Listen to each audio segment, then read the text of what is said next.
Welcome everyone. Recently here on my channel I've received numerous comments regarding various mathematical miracles of Islam, and some of them I found quite compelling. Let's take a look at a couple. Want to test a Quran miracle that you could verify yourself? The first human landing on the moon. By the way, do you know what an actual miracle would be? It would be anyone from an Islamic majority nation getting out of the dark ages of their religion long enough to develop the technology to land someone on the moon themselves. It would be even more miraculous if one of the wives of the crew was allowed to drive the spaceship as long as they weren't underage or something. The first human landing on the moon was 20/7/1969, which corresponds to the 5 and the... Oh, wow. That's a great comment. Let's move on to the next one. According to the Smithsonian, among 6,500 books owned by Thomas Jefferson, one was the 1734 Quran. I enters the chapter 57, and I mean, you can just see how compelling these arguments are. So I was so compelled by them that I decided to just look around the Islamic literature and see if I could discover any more mathematical miracles myself. And what do you know? I came up with a couple. Let's take a look at them.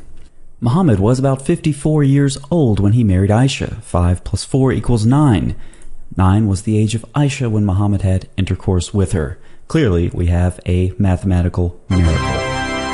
Aisha was Muhammad's third wife. She was 6 when they were married. 3 + 6 = 9, and 9 was the age of Aisha when Muhammad had intercourse with her. Looks like yet another mathematical miracle. When you write Muhammad without repetitive letters, you get Muhammad, which has the numerical value of 47. Aisha has a numerical value of 38. 38 subtracted from 47 = 9, which is the age of Aisha when Muhammad had intercourse with her. Yet another mathematical miracle.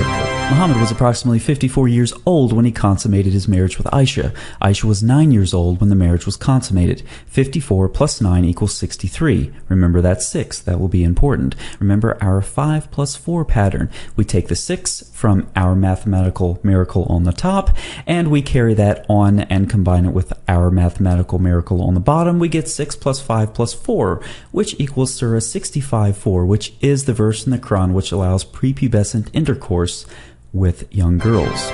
So the surah and the verse in the Quran which allow prepubescent sex with young girls corresponds perfectly to Muhammad and Aisha's age when they had intercourse. That is clearly yet another astounding mathematical miracle.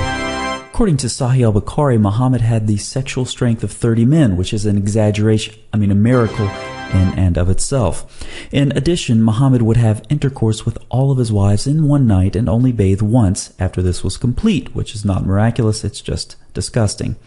These types of sexual practices would leave Muhammad open to at least 20 types of sexually transmitted diseases, the sexual strength of 30 men plus one bath after intercourse with 11 women, and 20 types of sexually transmitted diseases equals 9. Which is the age of Aisha when Muhammad had intercourse with her. Now, I know the math doesn't quite work for this miracle, but this is Islam. Don't be distracted by facts and figures. This is a miracle. And finally, for our last miracle, the Quran has 114 surahs. You can rewrite 114 as 141 and 411 also. When we add these numbers together, we get 666, which is the well-known number of the beast, demonstrating that the Quran is the book of Satan.